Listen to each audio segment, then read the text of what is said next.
Thanks everybody for coming, and a very warm welcome to Professor Lakshmanan Shivakumar from the London Business School for our first talk, IIMB's first talk in its Finance and Accounting seminar series.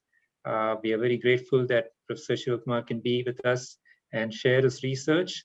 The title of the paper is Shareholder Voting, a Complementary Mechanism to Mandatory Disclosure Regulation. So let me just say a few words in terms of ground rules. We will let Shiva talk for 5 minutes without any interruption so that he can get some of his message across to us. And then we'll open the floor for questions. My request is if you can, I'll be the moderator. You can post on the chat box saying that you have a question. Don't post the question. Just say that you have a question, and then I'll ask you to speak, and then you can have the interaction at that point. Thank you very much, Srini. It's certainly an honor to be the first speaker in this series, and I'm very happy that this has come together, and I'm hoping that this just encourages more research that is done across countries from India and Singapore as well, assuming there are people from Singapore here. So I'm going to be talking about this paper, which is on shareholder voting and looking at whether it can be used to as a complementary mechanism for mandatory disclosure regulation. It's co-authored with a former PhD student of mine, Tathagat Mukhopadhyay, who's right now a faculty member at the University of Colorado. So what do we do in this paper? We are going to ask the question whether regulators can improve upon the way they make companies disclose information. There are broadly two types of disclosure mechanisms that have been examined in the field so far. One of them is the voluntary disclosures, where the regulators keep encouraging the companies on their own to be providing some additional information. And then the second mechanism is the mandatory disclosures, where the regulators come and tell the companies, these are all the things that you need to disclose. And if you do not disclose them, you have certain penalties to face.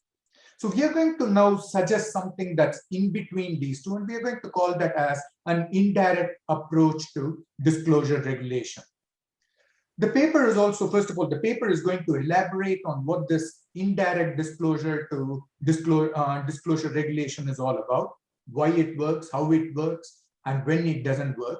And then we are also going to empirically evaluate whether the indirect regulatory approach actually elicits useful disclosures over and above those obtained through mandatory disclosures. So the point here, the critical thing here is the information that is disclosed by companies cannot have been obtained by simply having mandated disclosures. So it's got to be something that is achievable now, which couldn't have been achieved earlier by the regulators just simply telling the companies to disclose it, or it couldn't have been achieved by the companies themselves voluntarily disclosing it. And that's what we are going to do by testing it in the context of the say on pay disclosures. And I'll come to the disclosure setting in a few minutes. But we are going to eventually conclude that this indirect regulatory approach is actually a fruitful way for companies to be able to disclose additional information, and that the additional information can be useful for decisions made by companies, okay, and made by investors as well. And that's the whole point of this paper. So let's first of all start the discussion by saying, why do we even care about another disclosure mechanism? What is wrong, or what are the limitations of the two existing disclosure mechanisms? So with regards to the mandatory disclosure mechanisms, there are quite a few studies which have pointed out that mandatory disclosure mechanisms do not always achieve the entire objective of that mandate. And why is that the case? That's because the mandates link the cost of non-disclosure for a firm to what is required to be disclosed. Okay? Meaning, if a company doesn't disclose some information, then the penalties associated with it are not directly related to what is the information that is useful for investors, but rather it is related to what the SEC or other regulators mandate should be disclosed. So that's one of the biggest problems. So this takes away the incentives from companies to really make their disclosures useful to investors or other decision makers. And then the focus now becomes much more on meeting the standards. So companies can in fact meet these disclosure standards by going through a box ticking exercise, but it doesn't mean that the information disclosed is useful to the decision makers. And a good example of that, we've all seen that already with what is needed for internet-based disclosures. So in intent, we have a business that we have to do on the internet. You go through the list of all the, I agree to the terms and conditions, right? And I'll bet that none of us has ever read that terms and conditions. Maybe there are one or two of us here who might have actually read those terms and conditions, but it's almost become like a practice where we just click that box and say, yes, I'm agreeing to the terms. Companies are meeting the standards of disclosures, but are those disclosures really helpful for us to make our decisions one way or another? The answer is no. It's become because they just dump so much of information and say, hey, I've provided all the information, but sorry, you're not going to be using it because it's such the time that is needed to process the information is not worth the benefits of processing that information. So that's been one of the problems with the direct disclosures. So the direct disclosures also do not provide any incentives for companies to go beyond what is the bare minimum needed to disclose. Because if the regulator says that you have to disclose A, B, and C, but I know that only disclosure D is going to be useful to the investors, I as a firm have no incentive to provide that D disclosure, because by providing that additional disclosure, I am simply going to bear cost of that disclosure. But the regulatory mandates do not in any way treat me better for giving that additional disclosure. Obviously, you could say there could be additional benefits for that disclosing that D form, but if there was additional benefits which were worth it, companies would have already done it. They would have voluntarily provided it. The fact that they are not voluntarily providing it means that mandate is also not going to achieve them to disclose that disclosure D, which is what is crucial for investors to make that decision. So the whole point of our exercise is, can you somehow incentivize firms to provide that disclosure D, which they are not able to achieve through mandates? Srini? Yeah, I have a question, Shiva. Actually, multiple comments on the introduction. So I read the paper 2 or 3 times. When I read it all the way up to the design section, right?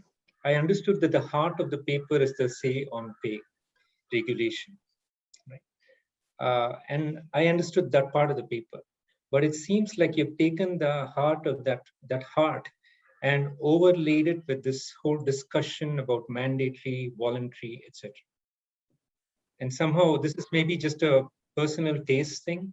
Somehow that overlay did not really sit well for me. And I'll tell you, I'll try to articulate why. So again, I have no problem with the heart of the paper itself. There's no issues with that. So one is the literature on mandatory and voluntary disclosure is about accounting data in general, a large part of it. But your disclosure measure is somewhat accounting, but it's related to these performance metrics, right? So I'm finding it hard to connect your paper to that large literature. Second comment is that, and I'm not remembering a few things I wanted to say, but the word indirect regulation of disclosure seems somewhat inadequate to describe what you're doing. In fact, when you started in your first slide, you said something about eliciting disclosure, right? So I think using that word would be better than saying, because there is a regulation, say on pay, and then there is voluntary disclosure, right? So there is a combination of those two things in your study. But it seems more like there is no regulation of that second set of events. It's voluntary, right? So correct me if I'm wrong. Right? I'll just say one more thing. The third comment is, in general, I couldn't really understand well the difference between the voluntary disclosure literature and your paper. So it seems like even the say on pay disclosure related to say on pay voting is a voluntary disclosure. It's just that it happens after a regulation is issued, right? So clearly defining what you're doing relative to those literatures would be helpful for me, because I found it a struggle to read the introduction. And then when I got to the essay on pay, it was very easy, right? So just my biased opinion, but I thought I'd share that with you. Okay, so Srini, I have enjoyed reading your papers. Okay, your point is, your paper is not as well written as my papers, and I completely agree. I've enjoyed your papers much more than I've enjoyed my own papers in terms of the writing and all. And I take your point. Okay, I take your point that the writing needs to be improved along the first dimension, along just bringing or placing it more clearly. Okay, I think I can do that, and it's a fair point. I'll tell you what I'm trying to do. I'm sorry that it's not coming up clearly, but what we are trying to do is actually make a contribution to the disclosure literature. And here we are going, you're right, we are going beyond the accounting disclosures. We are not interested in just accounting. We want to have any kind of disclosures. Can somehow regulators get additional information out of the company's mouths? Okay, that's what we are trying to do. And they want companies to provide information. The regulators are trying to do that, but mandatory disclosure is not working all the time. And just encouraging them. When I say voluntary disclosures, I've got to be very specific. The literature, when it talks about voluntary disclosure, is always about talking about what companies provide on their own, simply with encouragement from the regulators. Okay. Now we are taking, in fact, we are combining these two mechanisms here. And that's why I don't know what's the right word to use. I thought a lot about whether I should be calling it indirect regulation, so on. For lack of a better term, we just sat on that word itself, indirect regulation. And why we call that indirect is because, as you rightly pointed out, this mechanism does not directly tell companies you should disclose this, but it's nonetheless creates the incentives. It has a regulation which creates the incentives for the disclosures. Okay, so that is why it is different between a voluntary disclosure and it's not a mandated disclosure, because mandated disclosure is directly mandated at disclosing, but nonetheless there is a regulation here. And what that regulation simply does is change the incentives for disclosure, right? So that's where that is the big, we want to contribute to that disclosure literature there. That's our main interest.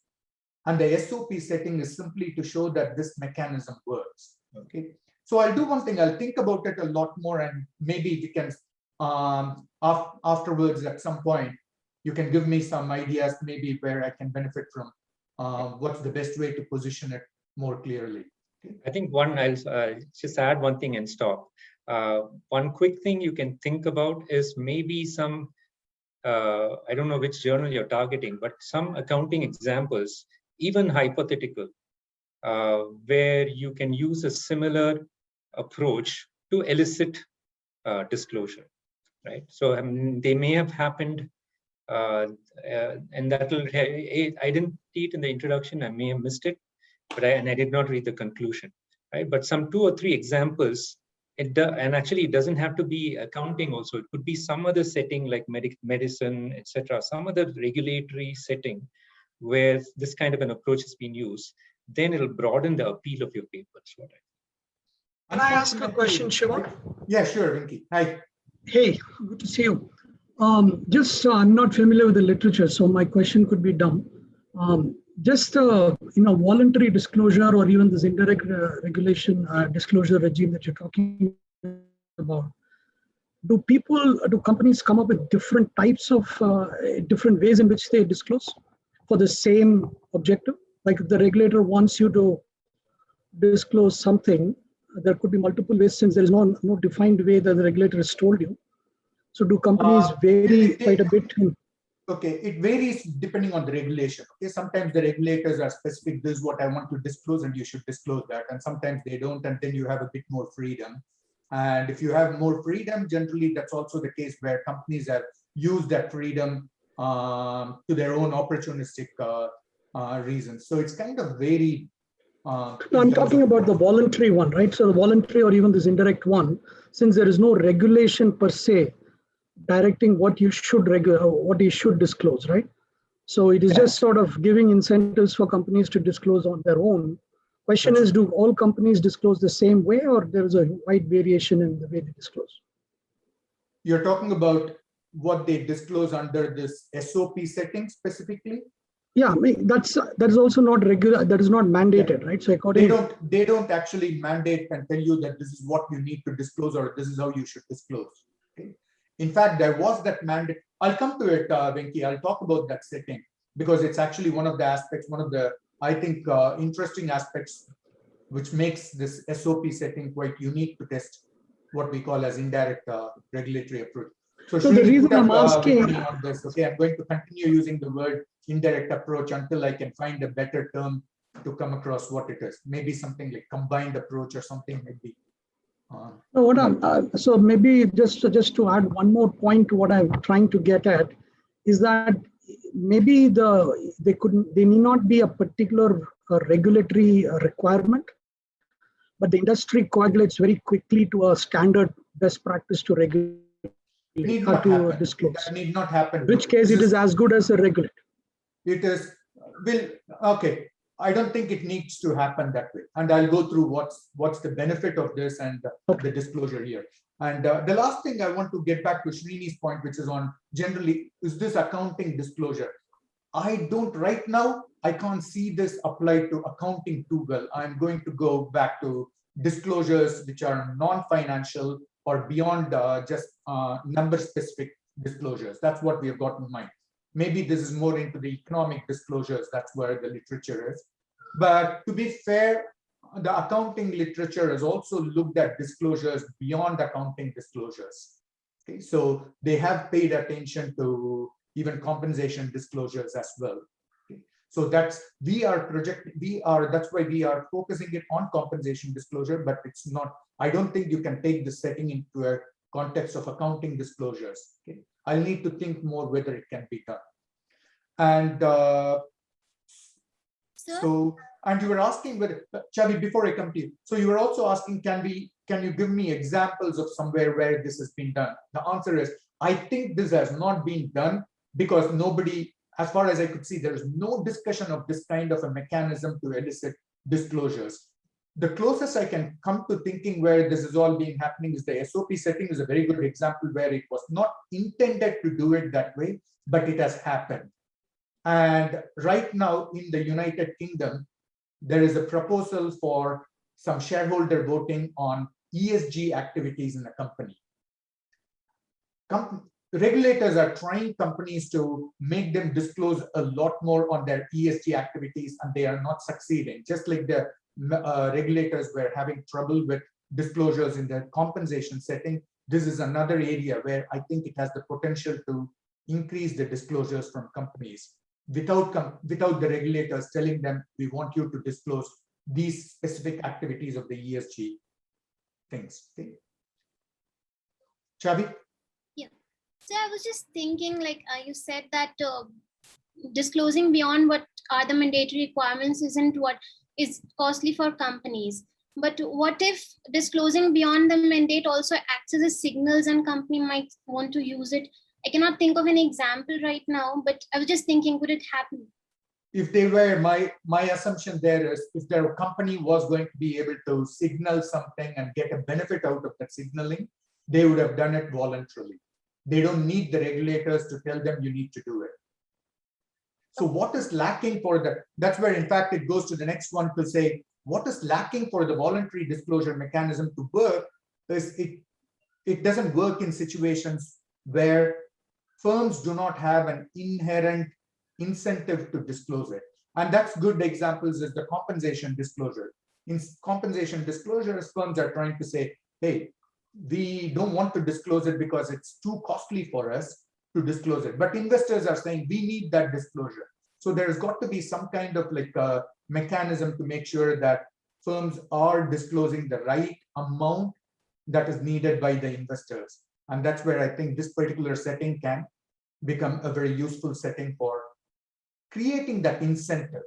Okay.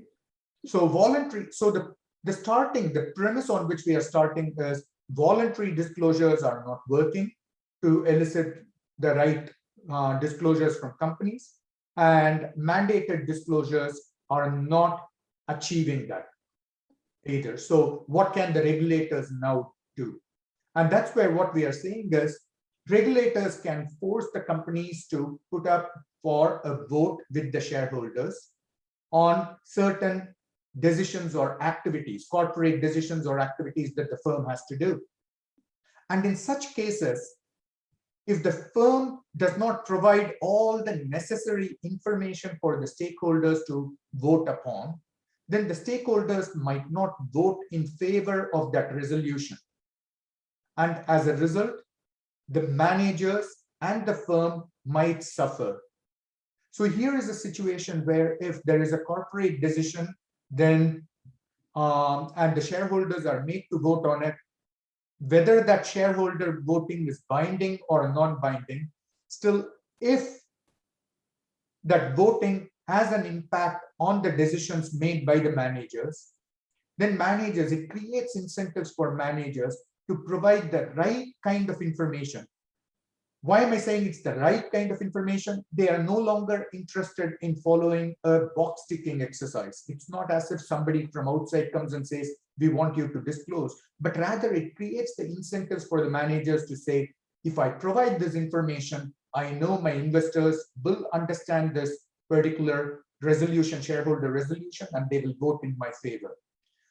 And if that doesn't go on, they have some things to lose. They do stand to lose on ability to carry out their favorite project, or they'll have to give up some value enhancing activities, so on.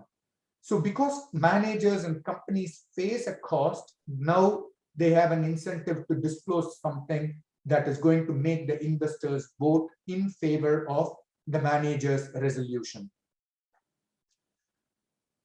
So the big difference now between what we are proposing versus what the mandated disclosure does is, here we are linking the cost of non-disclosure to the stakeholders' decisions itself.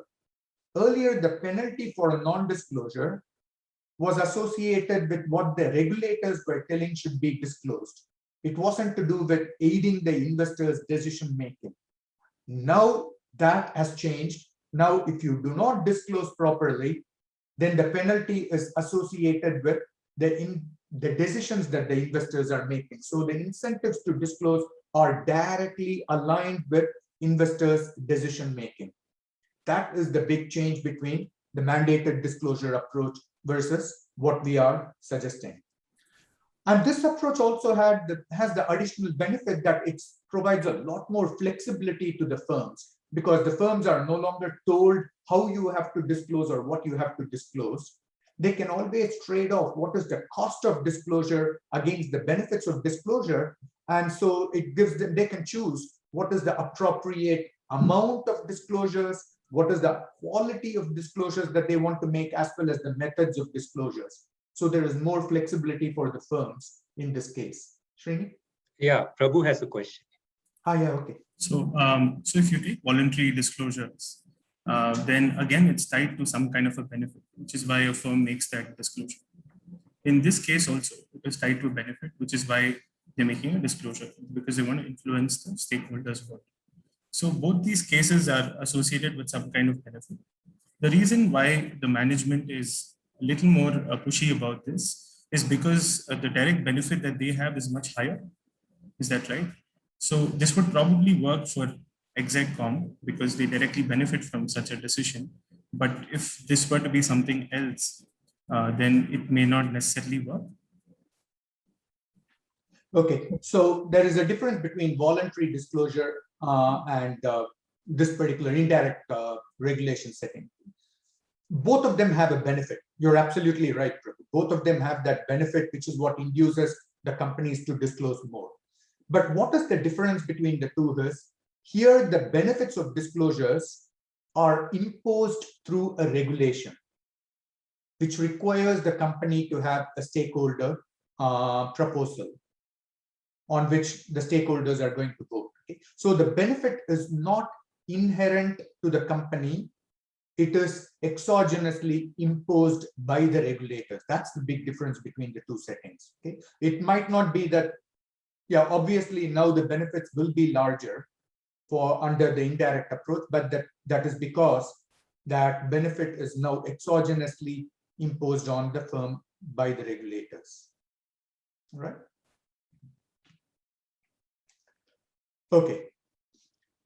This indirect approach, we are not calling this as a panacea for all disclosure issues. It has its own limitations. For instance, this indirect disclosure approach might not work if the cost of disclosures are still very, very high, that even with additional benefits introduced by the requirement to have stakeholder voting, still it's possible that companies do not disclose. Okay? So it might not trigger any additional disclosures. And also it's possible, it's also for this system to work, you need to have a particular resolution which is both costly for the firm and for the investors. Because if the cost of not getting the stakeholder votes go through are very minimal for the firm, managers might simply say, oh, I'll put it up for stakeholder voting, but I don't care about the outcome. I won't provide any additional information, because even if the voting doesn't go my way, it has no consequences for me or the firm. Okay? So it's got to be different in that sense. It's got to be a costly exercise. And it's also got to be costly for the stakeholders to take the interest to demand more information and to use that information for voting in that that particular proposal. The information should also be verifiable. If it's not verifiable, then managers or managers can pretty much give any information and they want, and the voters will ignore them. So there are limitations with when this indirect regulatory approach will work. Now we want to take this idea for an indirect regulatory approach and see whether it will work in the context of say on pay voting. Okay, Srini? Yeah, Shiva, this Srini from NUS wants to ask a question. Okay. Good. Nice to see him here. Where is he? I don't see. Srini, are you on there?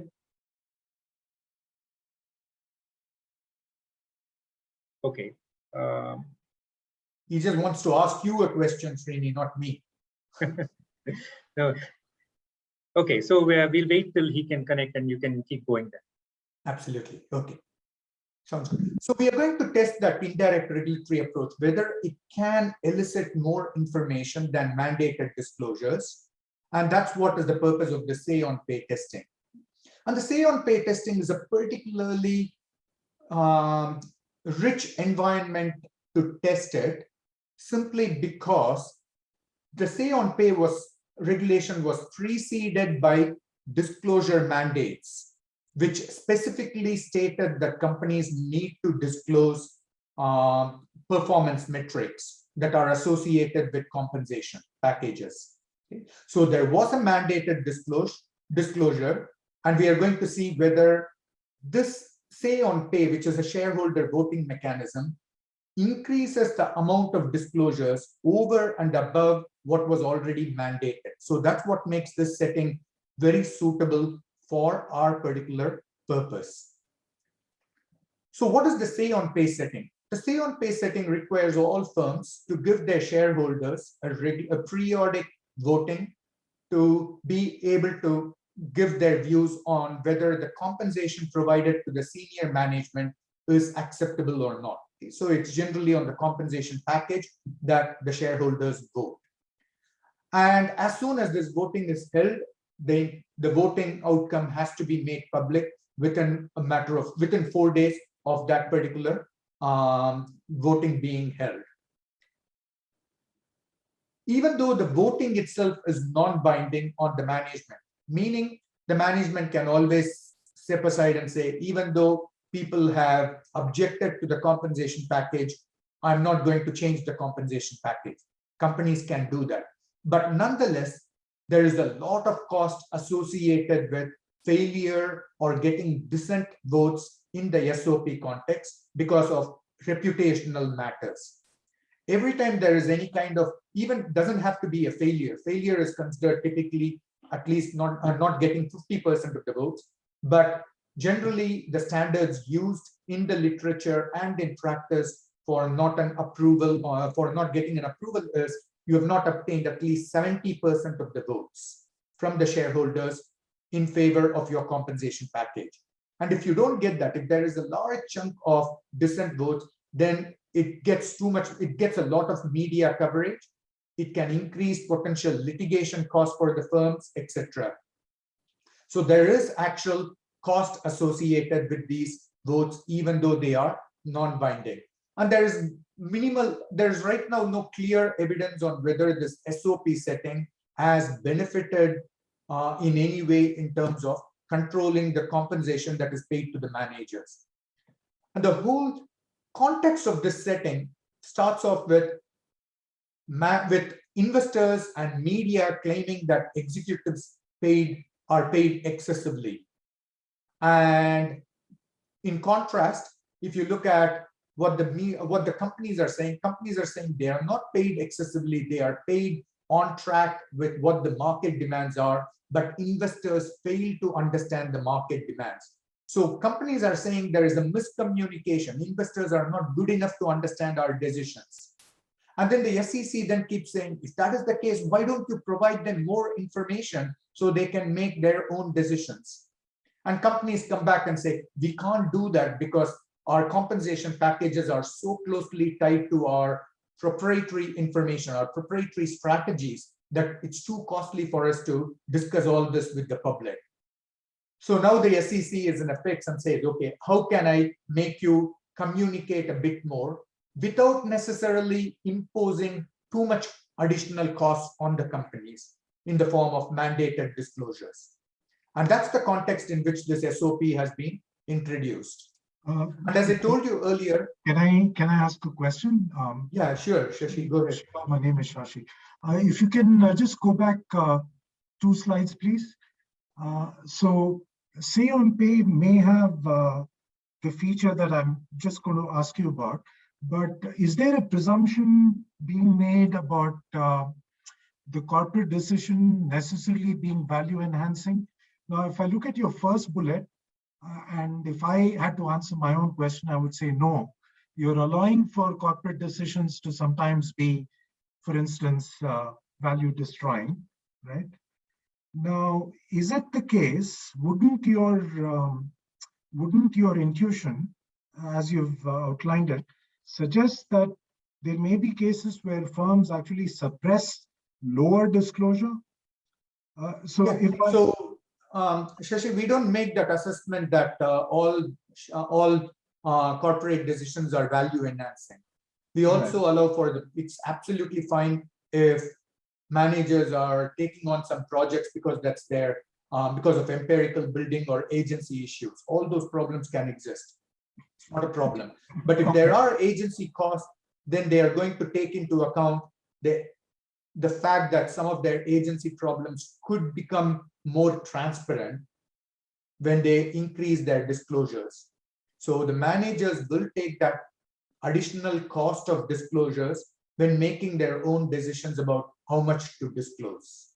So that becomes part of the disclosure cost from the manager's perspective. Okay, so implying that in such cases, one should see less of disclosure, right? So, because I presume, I'm sorry, I haven't read your paper, but I presume you're going to finally be able to compare in the Say on Pay context, there is more disclosure than before. Right? So similarly, is there a way of saying there is less disclosure than before in some cases? I don't think that would be a case that would happen in this indirect regulatory mechanism, because it only increases the incentives for disclosures. It doesn't decrease it. Okay, okay. All right. Okay. Yeah. So Shashi, are you at IIMB? Just out of curiosity. Yeah. Okay, I think I have met you before, haven't I? Yes, we have met. We've met. Yeah, you're a faculty. Yes. Because, okay, that's why I just wanted to I'm confirm, because the video was Srini's not next on. door I didn't neighbor. know who I was talking to. Yeah. But that's the same Shashi. Good. Yeah. Okay. So as I said earlier, an advantage of the SOP setting is the fact that SOP setting was preceded by already mandates that required firms to disclose more information, especially it required companies to disclose their performance metrics. And here we are going to maintain our focus only on the disclosure of performance metrics, and we are going to see whether this shareholder voting incentivizes companies to increase their disclosures of performance metrics. That's the simple question we are going to ask. Okay.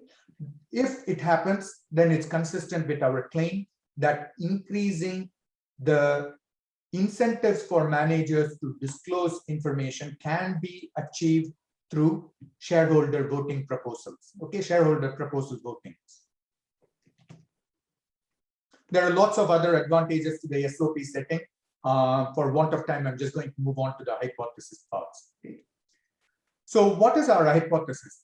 Our hypothesis is that the SOP increases the benefits associated with disclosures for firms by lowering the odds of getting a dissent voting. So this creates the economic incentives for managers to want to disclose more than what they were earlier disclosing as required by the mandates. Okay.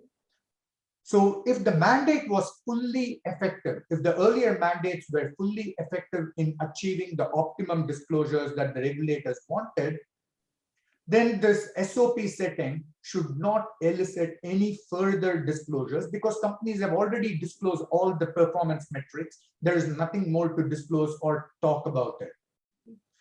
So the question now is, can this additional requirement of having a shareholder voting change that incentive level sufficiently for companies to start to disclose more information?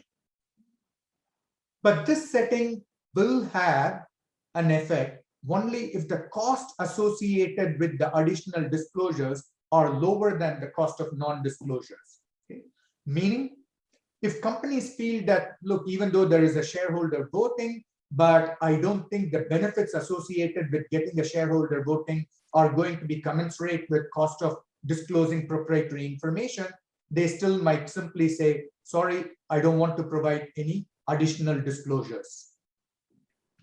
And we are also claiming that if there is a disclosure benefit arising from this SOP setting, then that disclosure benefit should actually be greater for firms that have seemingly excess executive packages. Because these are the firms where the investors are struggling to understand the optimum level of compensation. And so it's precisely these kinds of firms that will benefit by disclosing more. And that gives us our first hypothesis, which is that as soon as this SOP setting is introduced, the firms, especially those with seemingly excessive packages, will start to provide more compensation relevant disclosures. And in terms of our empirical setting, when we take this to the empirics, our compensation relevant disclosure is to do with performance metric disclosures. And we've already seen that earlier, that was already mandated before. So if the mandate was fully effective, the null hypothesis would be this requirement should have no impact at all. Ivan? There's a question from Srini at NUS, but I'm going to ask the question because there's some technical issue. He sent me the question, right? Okay. And then also it's raining cats and dogs here, so I hope there's no disturbance here. You're able to hear me clearly? Yeah, I'm fine, absolutely. Okay, fine. So Srini, NUS Srini says, there are two channels. One is that the investors are actively voting, and so will monitor more than when the investors are passively receiving the information. So that's one, he calls it a channel. Second is the investors in Say on Pay have a platform to make their views known. Whereas take, for example, missing R&D or missing advertising expense. If investors want that information, there is no easy forum to for investors to get the information. How do you distinguish between these two channels? Is that clear, the question? So so one channel is that they have a platform to reveal that thing. The other channel, the first channel, what was that? Investors are actively voting, and so they will monitor more than when they are passively receiving information. One is they're monitoring more. Yeah, I don't, Srini, NUS Srini, I don't think either of these actually makes a difference for our particular purpose. Our purpose is whether companies disclose more. Why they disclose more? Is it because the demand arises from increased monitoring, or does it arise from other sources? That there has to be increased demand, but what is the source of that increased demand is, in my view, something that's beyond the scope of this project. Maybe I'm going to have to leave it for the future studies to look at those issues. It can be an important issue, but for our purposes, we are looking at it as whether the shareholder voting increases demand, full stop. Why it increases demand is another story. Okay. So Shiva, can I just, this is somewhat related to Shashi's question. Okay. I had made a note of this myself here. I was reading the paper. Can we take a small two-firm example? Because you're using excess pay, right? We have one firm which is paying excessive compensation. Now, in your measure is based on publicly available. This measure based on Core Gui et al. Is based on publicly available data. Right? Exactly. So everybody can calculate whether a firm has excess pay or not. Right. So again, it's not a question. I'm trying to understand the paper better. Right. So you have two firms. One firm has paid, is paying based on their comp plan, is paying excessively according to your measure. The other firm has zero excessive pay. Okay. So you're saying that now this is where, so it's I link this excess pay to some kind of an agency problem, right? And so my thing is, my solution would be, why disclose? Why don't you just ask the board to govern better and reduce their pay? Why do you need a disclosure solution? Okay, Srini, I think, okay, that's where this word there is seemingly excessive pay. Okay, that's so from an investor perspective, it seems like the compensation is excessive. Yeah. But from the board's perspective or the management's perspective, the compensation is not excessive. It's simply that I am not able to reveal all my proprietary information that have gone into giving that payment. Okay, but the measure you use is this excess pay, right? So you're adding something more. It is publicly, you're absolutely right. So it is relevant, so relative to the publicly available financial metrics alone. Okay. Remember, we are not using non-financial metrics. So relative to financial metrics, it seems that the pay is excessive.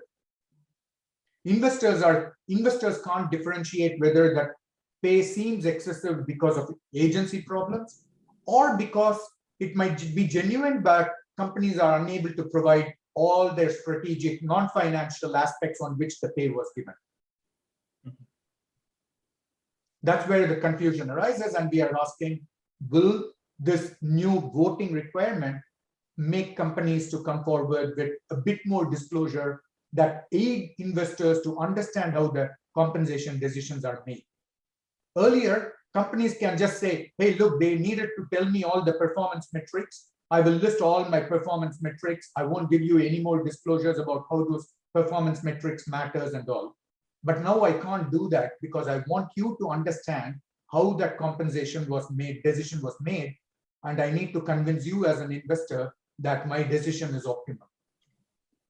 So the way I'm thinking is okay, framing it differently, excess pay is symptomatic of two possible things. Seemingly excess pay. Yeah, seemingly excess pay. One is it's truly excessive, and then there are other firms which are seemingly excessive, and they actually want, it's good for them to pay, right? So by clubbing both of these in the same regression, somehow my head is not working. But let me just pause and wait for the entire presentation and then ask this question again. Okay, so you mean to say, why is it now that, okay, so our claim is that for both of them, whether they are actually paying more or whether they are just unable to explain their situation. Unable to signal their type. Absolutely. For both these firms, the cost of not disclosing information has actually gone up. Okay. Right? They both want the investors to now vote optimally. So what am I going to do? Even if I'm one of these bad types who is hiding the agency problem, I'm going to try and provide some more disclosures to try and justify to you what I'm doing is actually of the good type. So they might be disclosing that information. They might want to now position themselves, combine themselves, or hide themselves with the good types. So that additional disclosure is still going to be evoked. Okay. If you're going to ask the question, is that additional information always necessarily complete and is it always accurate? That I'm not claiming.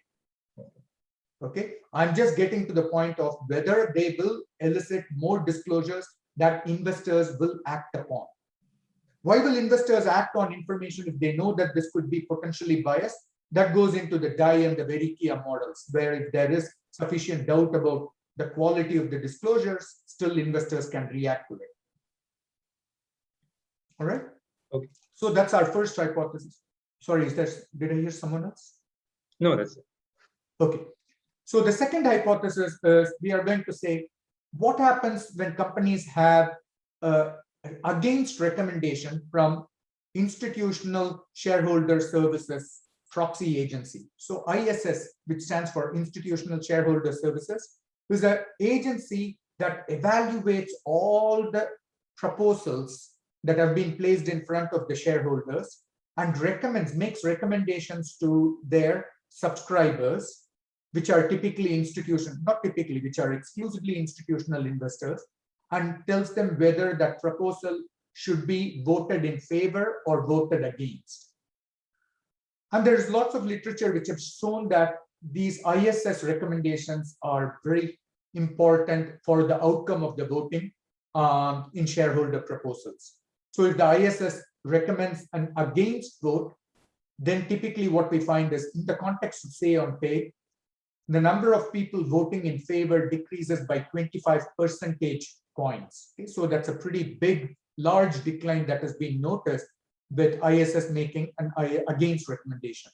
So what this means is when ISS comes up with an against recommendation on a say on pay package, a say on pay vote, then now the incentives, new incentives are created for the management, whereby the management now says, I have got yet another fight in my hands, now need to convince all the investors that ISS is wrong in their recommendation of against. So they have greater incentive to provide additional disclosures.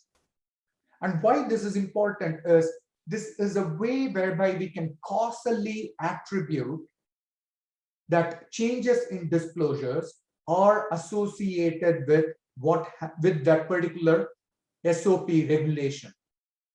It's because of the SOP regulation, we have got the ISS saying we are going to recommend an against voting. And if that voting recommendation is made, we want to see how the managers change their disclosure behavior. We argue that these kinds of firms are more likely to file additional disclosures. So the company first files its proxy statements, which are effectively the statements where the companies disclose their compensation packages, upon which shareholders vote. Then ISS comes along, makes a recommendation. And after ISS recommendations, the companies can file additional materials. And we are going to see whether firms which receive an ISS against are more likely to file those additional materials, and are they more likely to talk about performance metrics in those additional disclosures, And if they provide additional disclosures, are those additional disclosures helpful for investor voting? So those are the three pieces that we are going to do. And we are going to do a similar thing. Sorry, Shiva. Yeah, sorry, I didn't get the intuition. If you would, don't mind, just repeat, please.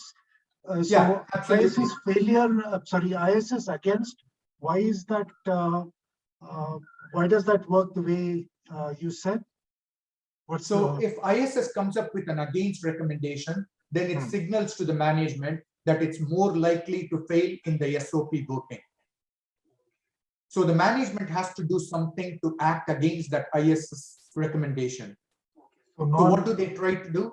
They are going to now file an additional filing to provide more disclosures and provide more KPIs, probably performance indicators, and justify the compensation in even more detail to the investors. Yeah, get it. Thanks. Yeah. And then the question we are going to ask is also whether that additional information they provide is relevant for the decision, voting outcome that is finally made by the shareholders in the context of the ISS against firms. That's what we are going to test. Okay. So I'm going to skip some of these. Sorry, before I go to the last one, the last set of tests is all to do with a similar aspect as ISS against. But rather than looking at ISS against, we are going to look at firms which failed an SOP vote in the previous time. So if firms failed the SOP vote against, for them, these firms are more likely to want to disclose more information and explain their situation to the investors better, so that there is no repeat of that failure in the next SOP voting. That's the same logic. For want of time, I'm not able to get into the details of it. But Varun? Yeah, Shiva, this is Varun. So I had one curious question. Essentially, if we look at intuitively, I'm not sure if you test this in the paper because I haven't read the paper. Intuitively, firms that have lower insider ownership, they are likely to be impacted more by the SOP regulation, because these firms will obviously require a greater proportion of votes for the resolutions to pass through, right? So my question is, do you also test if the increase in disclosure is primarily limited to firms that have low insider ownership vis-a-vis the ones which have high? No, we don't do that here, Varun. Unlike what happens in India, our sample here are largely the 1,500 S&P 1,500 firms where insider ownership is a very small fraction. Okay, you're talking about not even single digits here. It will be like lower single digits that people will generally. Inside ownership is less than 1% in almost all the cases that we have got here. And in very rare cases, does it exceed 10%? Very rare. Okay. Yes, there are the likes of Alphabets and a few others. Okay, so where there can be control rights can be larger, but very handful of firms. But is there a possibility that certain block holders could be more aligned with insiders, for example, right? So in that case, we did do some tests along those lines. I don't remember what our results were, honestly, because we have done lots of tests, and I didn't want to get into the cross-sectional aspects of this, just for the paper was getting very long as it is.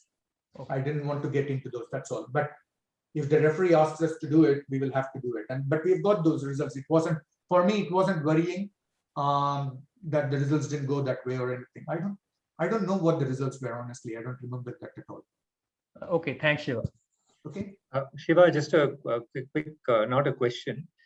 Given the time, I'm requesting audience to let Shiva present his results because we are eager to see them. And then at the end, we'll take a few, after about some results are presented, we can take questions. Okay. So, Srini, can I go up to 12:35? Yeah. I don't know what does that mean. It's 12:35 would be, sorry, I don't know what it is in your time. 5:05. 5:05. Yeah. No problem at all. I think we are all fine. So Indian is also time is okay. I can stretch the time there. Yeah, we can. Good. Thank you. So So the way we are going to do these tests is, first of all, we need to come up with a measure of the performance metrics, and it's a relatively simple measure that we are going to use. Our measure of the performance metrics is simply a count of how many times performance metrics are discussed in the compensation disclosure and analysis section of proxy statements, or how many times they are discussed in additional filings. It's just a count measure, but the count measure is also going to be standardized by what is the total number of words in that particular filing. So we are going to standardize it, but the standardizing doesn't make a difference at all for our results anyway. And then the first test of results, which is our difference in difference approach, is going to test whether the amount of performance disclosures, which is our KPI disclosures, does it change around the SOP voting that's indicated by the post variable, and whether this change is different for firms which have seemingly excess pay versus seemingly not excessive pay. Okay. And what is the measure for seemingly excess pay? That's the residual pay compensation based on a regression of executive compensation against certain financial variables, which we use the model from Core et al. And if it is the case that the SOP incentivizes firms with a higher seemingly excessive pay to disclose more, then we expect alpha 2 to be positive. We do a lot of corroborative tests for this difference in difference specification. We do a parallel trends analysis. We also do a placebo analysis where we replace the disclosures from the compensation and disclosure with KPI disclosures that are discussed in the context of the 10K. And our results, we don't find the same results with KPI 10K. It's unique to the KPI that are disclosed in the compensation disclosure and analysis section. Then for the test of our second hypothesis, we first study whether these firms which have an ISS against recommendation, that's this indicator here, ISS against is an indicator variable for firms receiving an ISS against recommendation. We see whether those firms are more likely to make an additional filing to the initial proxy statement. So that's what is called as a DEF A14A filing. That's what it is called.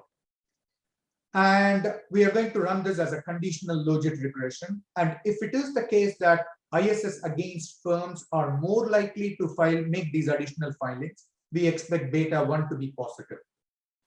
And if these additional filings have more KPI metrics in them, then we also, the next thing we check is whether, sorry, let me step back.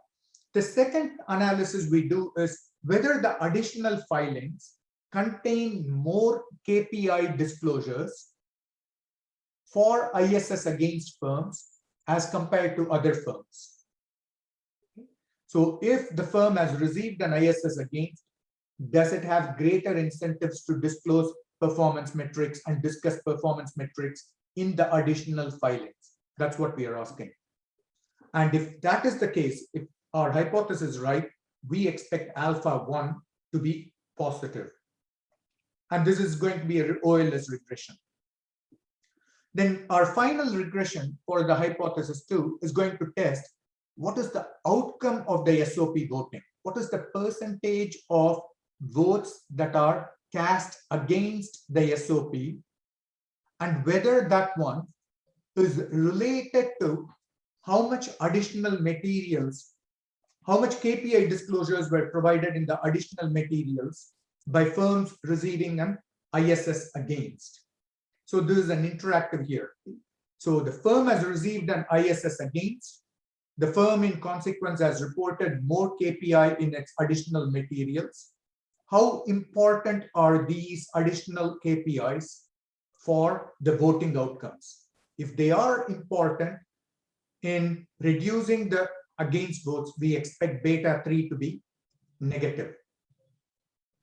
Or alternatively, if you replace this percentage against a 1-0 indicator variable for whether the SOP voting outcome was in favor or against as a whole, rather than take the percentage of against votes, we still do that as well. And there we expect there's alpha 3, which is the coefficient on, again, the interactive variable to be negative. And for these tests, our estimation sample is going to be only firms that filed an additional material, an additional proxy statement. We do very similar kind of tests for even our sample of firms that had failed an SOP. So we look at what happens in the next year. How much did they change their KPI disclosures by?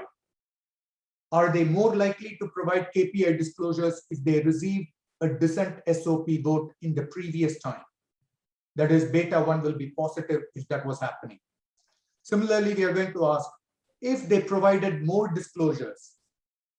If the change in KPI disclosure is larger, then does it make it less likely that they will have a repeat dissent vote?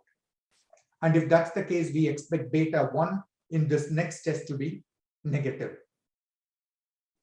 We test this with a sample of about 7,423 firms. And I'm not going to go through all these, but the results are consistent with what we expected. And the results are also economically significant. So just to give you a couple of ideas. So for instance, if a firm received an ISS against recommendation, then they are 20% more likely to file an additional material than if they did not receive an ISS against. So it is clear that these are all cases where companies are incentivized to provide more disclosures. And where is that disclosure coming from? It's coming from the SEC regulation for SOP voting. So our overall conclusion is that shareholder voting can create incentives for firms to disclose more than what mere mandated, directly mandated disclosures can achieve. Okay. That's the point. Thank you very much. Thanks for all your comments. I've noted down the notes as well. So I've got these. I will work on them as well. Thanks a lot again. Thank you. Let's see if, do you want to take a few questions? Shiva, do you have time for a Absolutely. Yeah. Absolutely. I'm fine. Yeah, I'm fine. So I just had a clarificatory question. Yeah, Now, when a firm declares their exec com, and this ISS process is private, right? The firm gets an opinion privately. Is that right? No. The ISS work on behalf of the investors. They don't work on behalf of the firm. So it's just that ISS does this because a lot of the mutual funds don't want to employ people who are simply going through a lot of proxy statement details, analyzing whether it's in favor of the shareholders or not, etc. It's very time consuming to do that for a large number of firms. So to save themselves money, they instead what they tend to do is they just outsource it to their proxy agencies such as ISS. And ISS makes it very clear that they will not take any private information from the firms in their decisions. Their decisions are only based on publicly available information. So are there firms that get an against recommendation and they still go ahead with the same level of disclosures and the vote goes through? I don't know the answer to the second question. If your question was simply, are there firms that receive an ISS against recommendation? 11% of our sample receives an against recommendation. Are there firms among these 11% who don't change or provide any additional material filings or provide any additional information? Possible. My guess is yes, but I don't remember that on the top of my head to say with a lot of confidence in that. And the last question is, in the paper you speak about KPI depth, right? So how is KPI depth measured? Okay, we just use, if your question is KPI depth is coming in this context of our performance metrics, we just go with a KPI count. All that we do is count the number of times a performance metric is discussed. But we argue that this performance metric can capture the breadth of the discussions, because if it's going to have a lot of different KPIs that are involved in a compensation package, then we will still be counting more KPIs. Or if there is one KPI and that particular KPI is discussed in a lot of detail, that will also be captured by our count metric.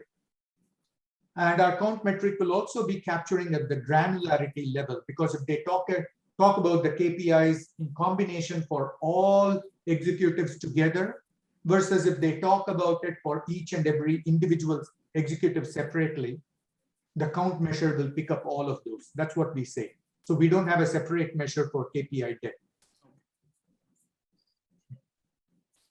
Thank you. Are there any other questions from the audience, please? Shiva, is this possible to do intra-firm information transfer? Look at firms that are similar, which have excess pay and they got against. And so now the next firm that is going to hold its AGM might already preempt by changing its.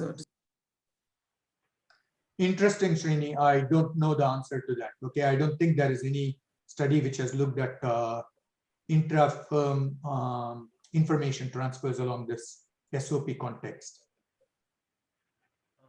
I have a question. Yeah, go ahead, Pratik. Oh, go ahead. Yeah. Is it possible to test the same conjecture in some other context other than say on pay, for example, for auditor ratification or some other context? You know, interestingly, I just came across an Indian specific context very recently where this seemed to be very applicable, because there is a new rule, I think for banks or something, where shareholders are supposed to be, are asked to vote on certain things in the context of that. I think it's an RBI rule, if I'm not mistaken. I've got it somewhere in my literature. I just need to go and look for it, but it is possible to test it in that context. But that's the one other context where I can think about it. So, sir, I have a question. Yeah, go ahead, Pratik. Actually, it's a twofold question. So, first is that are these services paid in context of the proxy advisory firms? And second is, are the proxy advisory firms more relevant in the developed countries because they have low insider ownership, or are they as relevant in the developing countries like India? So I'm sorry, you're asking, I couldn't hear you. Were breaking out, Pratik. I think there were bits that I couldn't hear. You're talking about the proxy agencies, is it?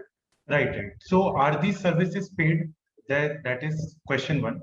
And second question is that because countries like US have less insider ownership, so the advice of these firms are more relevant for the outside shareholders because they are larger in proportion.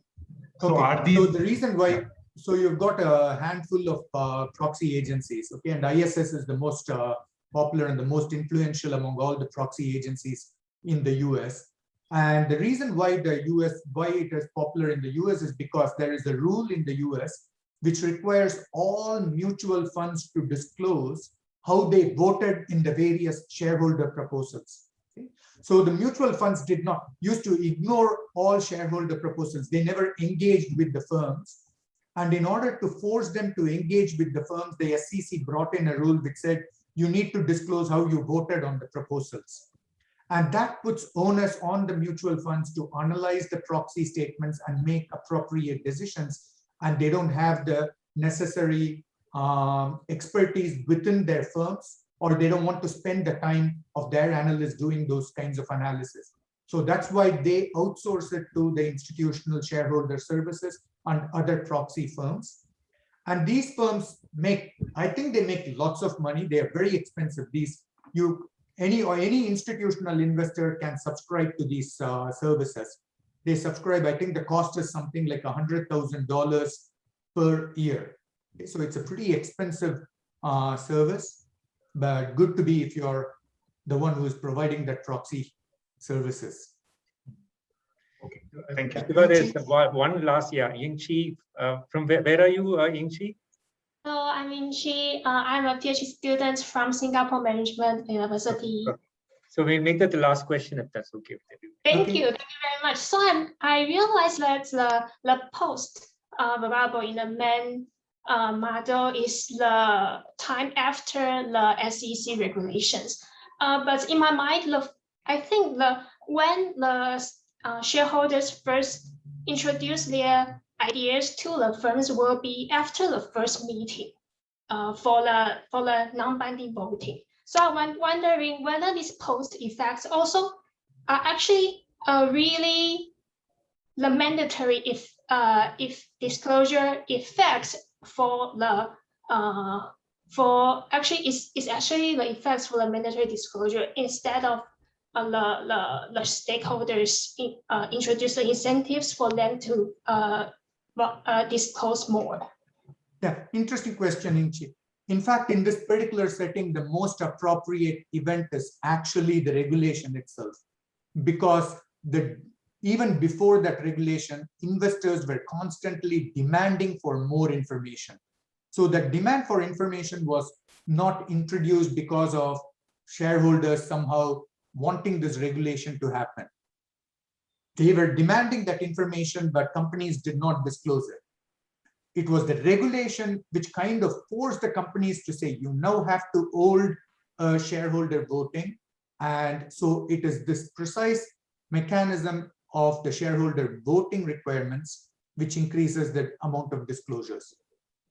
Okay. So in a lot of other settings, you're quite right. What is important is not the regulation itself, but actually when the discussion for that regulation starts to happen, so on. Here it's quite different. Here it's actual disclosure. Am I understanding your question correctly, Inchi? I'm not, from your facial expression, I'm not sure I understood. Yeah. No, I know that maybe the regulation just give the shareholders more powerful rights to as managers to disclose more. So I think you answered my question. Thank you. Okay. All right. Okay. Good. But thank you, everybody. Thanks a lot.